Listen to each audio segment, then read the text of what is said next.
Smoke is seen rising near Beirut airport as Israeli airstrikes continue.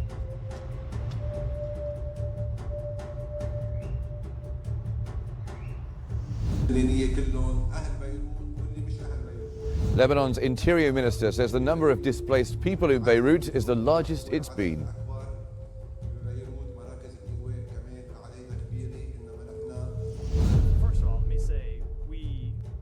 And the US State Department says that the United States does not want the situation in Lebanon to escalate like in Gaza.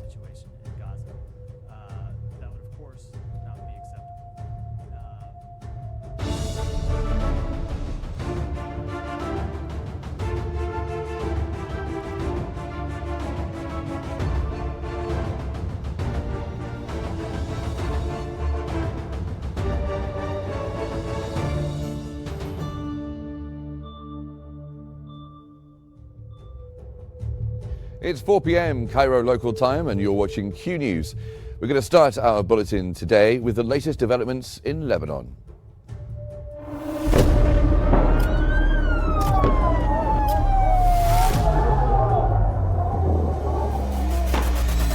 كل المستهدفين هن مدنيين. وضع شيء مرعب، شيء بيخوف.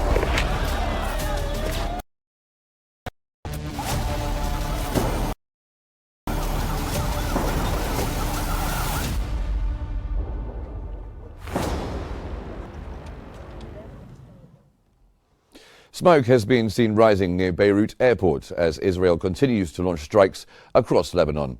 Lebanon's crisis response unit has announced that 22 people were killed and 80 were wounded in the past 24 hours. That came after 3 Israeli occupation forces raided Beirut's southern suburbs, targeting around Al Rayah Stadium and Harat Hareik municipality.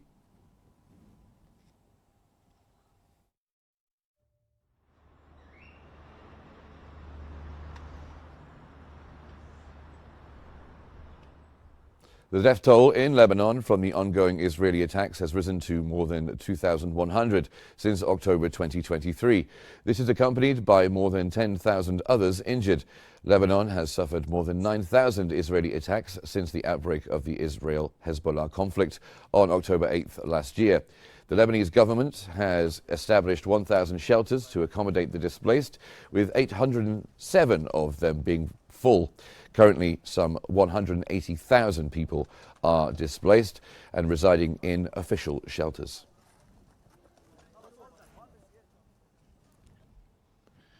Lebanon's Interior Minister Bassam Maulawi has said that the number of displaced people in Beirut due to the Israeli aggression is the largest of its kind. Maulawi added at a press conference that the security forces are in the capital and that they are now being strengthened. Maulawi called for the need for additional shelters for the displaced in Beirut. The Lebanese Minister of the Interior added that procedures coordinated with Lebanese security agencies and intensified work to secure Beirut's airport are ongoing.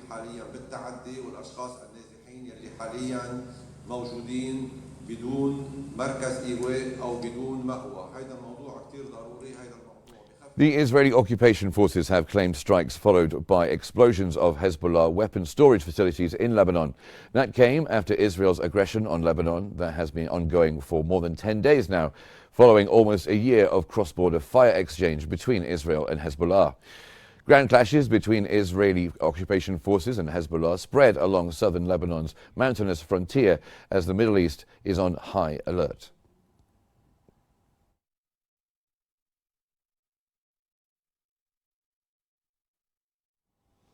Israeli occupation forces' airstrikes on Lebanon have intensified, displacing 1.2 million people, killing over 2,000, and severely damaging Beirut's infrastructure, raising humanitarian concerns. Here's our report.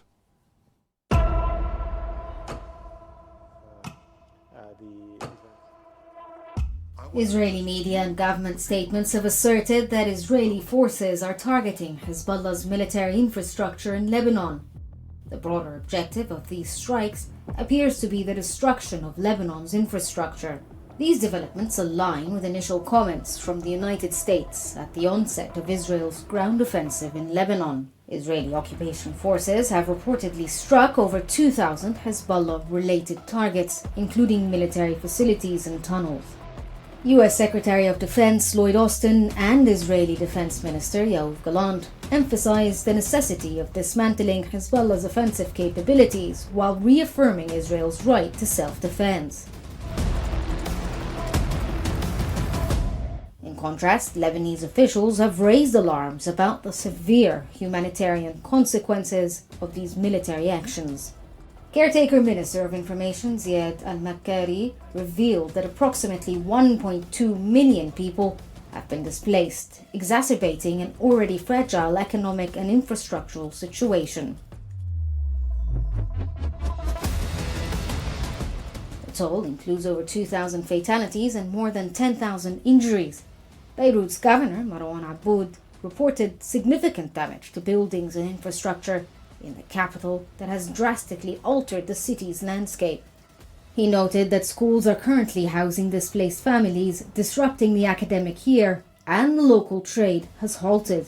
Streets and fields are crowded with displaced people as the city's crisis further compounds.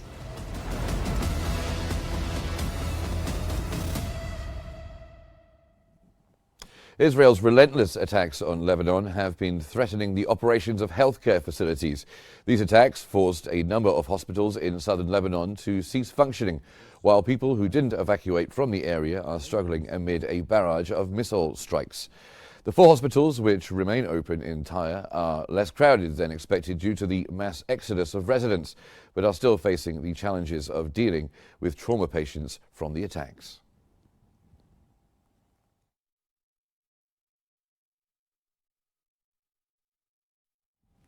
The United States State Department has announced that the United States does not want the situation in Lebanon to escalate like it has in Gaza, emphasizing that only the Lebanese people can determine the makeup of their government.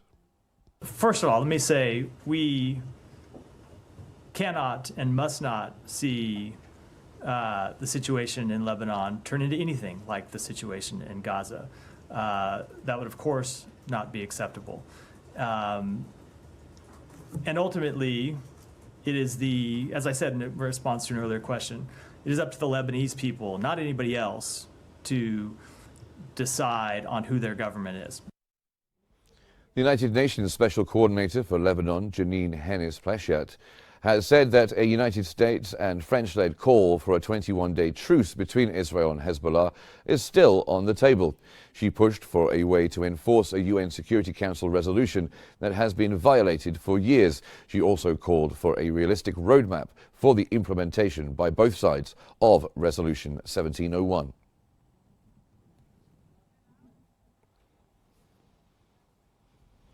The first of over 2,000 evacuees in Beirut have boarded a Turkish military ship to evacuate from Lebanon. The ship is part of a 6-ship convoy, including escorts that set sail from the southern Turkish port of Mersin. The convoy transported 300 tons of humanitarian supplies, including food, hygiene kits, kitchenware, tents, beds, and blankets.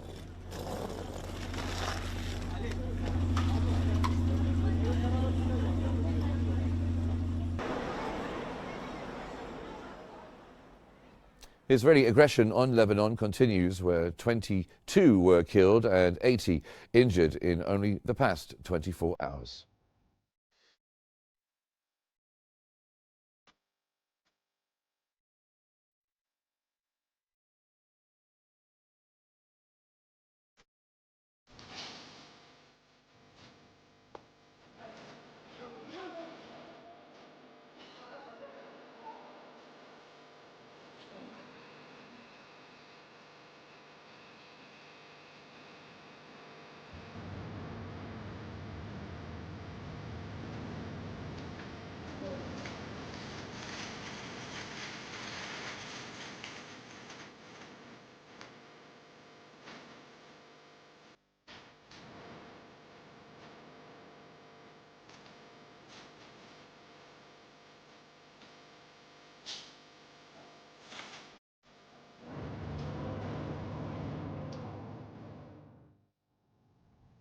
Now, for more on this, we can cross over to our newsroom where Selma is there. Selma. Thank you, Mark. For further analysis on the escalating tensions in Lebanon and the Middle East, joining us from Beirut is the writer and political researcher Alexander Khashashu. Mr. Alexander, welcome to Q News. We're glad to have you with us to know your inputs in the matter. Let me first ask you, why has Israel changed its stance regarding a ceasefire in Lebanon, linking it to reaching an agreement in Gaza, despite previous attempts to separate what's happening on the Lebanese border from what's happening in Gaza?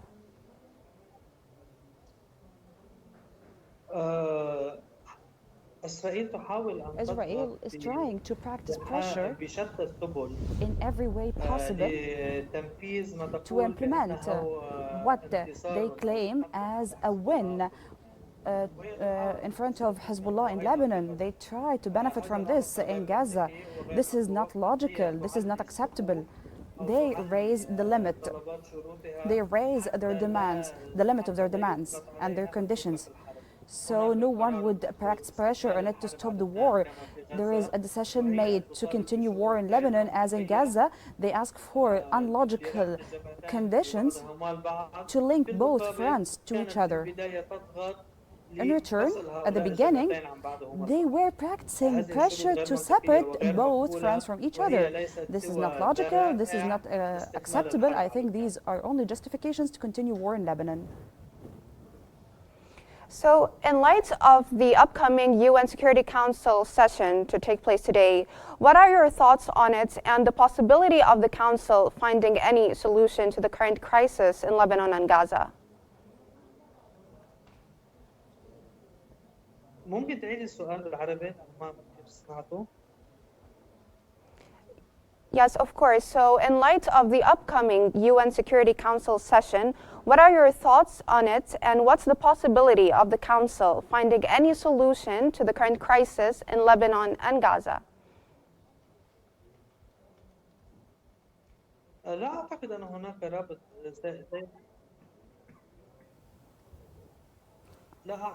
I don't believe that they will link both Lebanon and Gaza in the Security Council, and there are international demands to separate Gaza's front from Lebanon's front, and linking both fronts to each other is totally inaccurate. Both matters will be discussed separately. Each front has its complicated situation, each front has its special matters, so linking both together will affect the cease of the war in both fronts. Now, looking at the wider picture, Mr. Alexander, is it possible to reach a comprehensive ceasefire in Lebanon and Gaza soon, or does the situation still have much to unfold?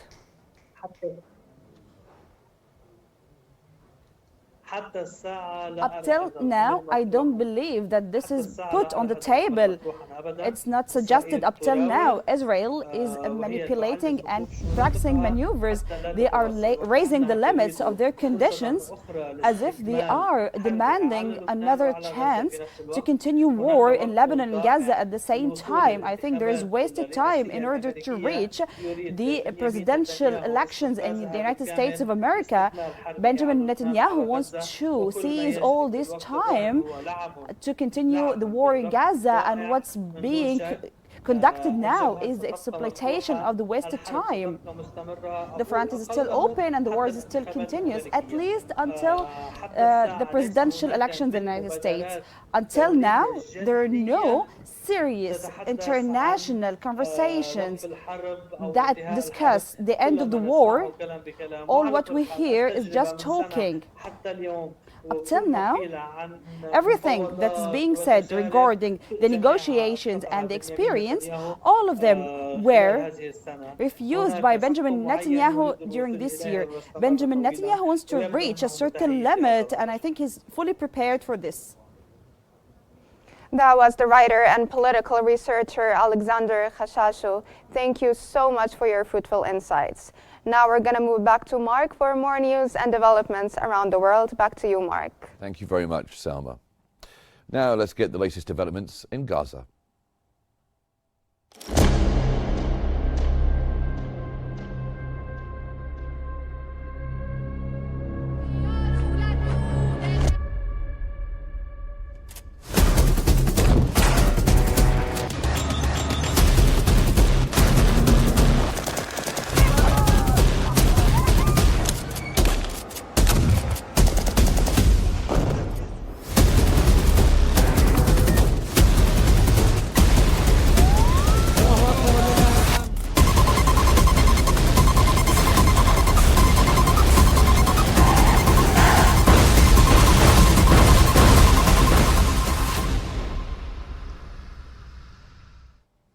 At least 28 civilians have been killed and 54 were injured in an Israeli bombing of a school housing displaced people west of the Palestinian side of Rafah. Israeli occupation forces continue their aggression on the Gaza Strip by land, sea and air since October 7, 2023.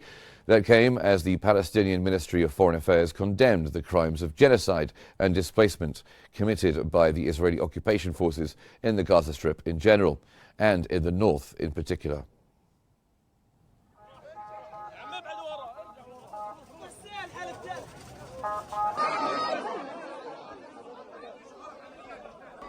At least 55 Palestinians have been killed and 166 others injured in Israeli attacks in the last 24 hours. Palestinian medical sources reported that Palestinian death toll from Israeli aggression against the Gaza Strip has now surged to more than 42,000 and more than 97,000 others injured.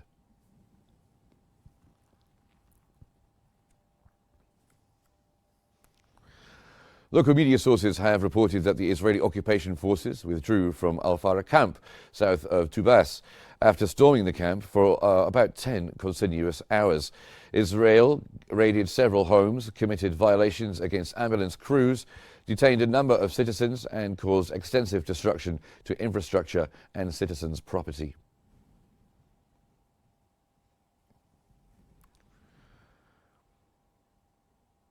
For the fifth consecutive day, Palestinian civilians in Jabalia camp in northern Gaza have been facing genocide.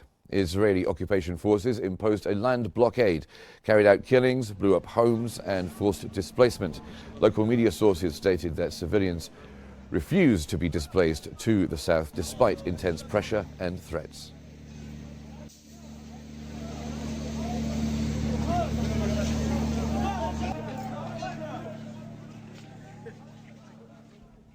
The UN Secretary-General Antonio Guterres has made a strong appeal for an immediate ceasefire both in Gaza and Lebanon. Every airstrike, every missile launch, every rocket fired pushes peace further out of reach and makes the suffering even worse for the millions of civilians caught in the middle. That is why we cannot and will not give up on our calls for an immediate ceasefire both in Gaza and Lebanon, the immediate and unconditional release of hostages, and immediate life-saving aid to all those who desperately need it. And that is why we cannot and will not give up on our calls for irreversible action for a two-state solution between Israel and Palestine. Meanwhile, China's permanent representative to the UN, Fu Kong, has called for Israel to cease military actions in Gaza, lift the blockade and allow humanitarian access. He also criticized Israeli disregard for international humanitarian law. He condemned Israel's intensified operations in the West Bank, which threaten the two-state solution. Fu also warned against escalating tensions in Lebanon, urging all parties to seek a ceasefire, while also emphasizing the need to address the diminishing authority of the Security Council in conflict resolution.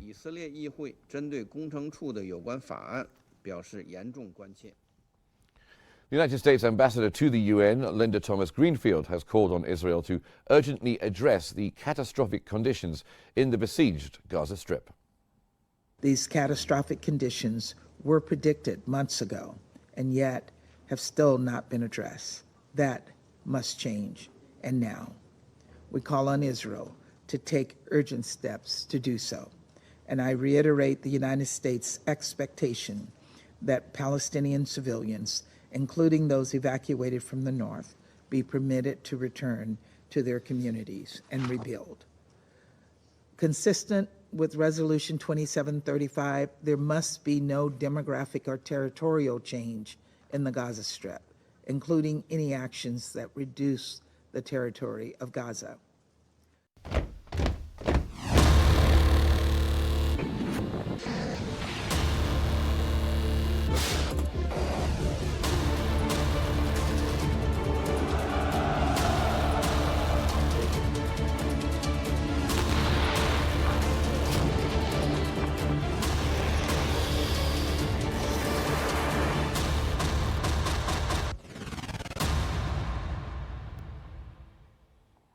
The Kremlin has stated that it has received no sign from Ukraine that it is ready for a ceasefire.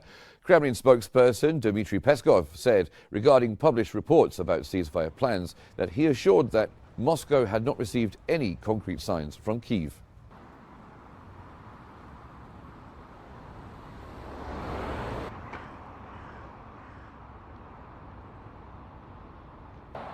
Russia has claimed it attacked several Ukrainian military equipment facilities.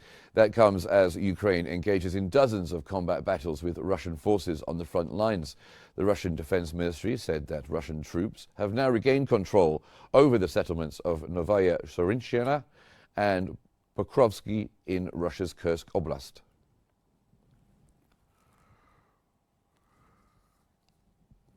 A Russian early morning attack on Zaporizhia has hit civilian infrastructure and injured civilians. The regional governor, Ivan Fedorov, said that a flurry of Russian-guided bomb strikes injured 6 people, including a 17-year-old girl, and damaged 29 buildings in the southeastern city.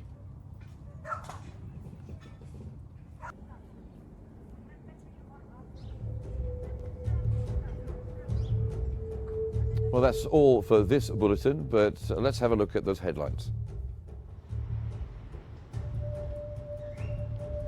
Smoke is seen rising near Beirut airport as Israeli airstrikes continue.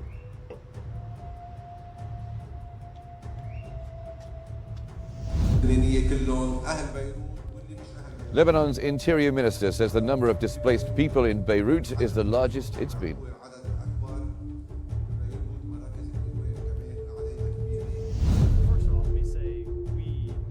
And the U.S. State Department has said that the United States does not want the situation in Lebanon to escalate like in Gaza. That would, of course, not be acceptable. Well, that's all for now. Thank you very much for watching. Don't forget to follow Q News on YouTube, Facebook, X, Instagram, and TikTok. You can find us at QNewsEGY. And for real-time updates, you can connect with us on the UMS digital platform Watch It. Stay tuned. Thanks for watching. Goodbye.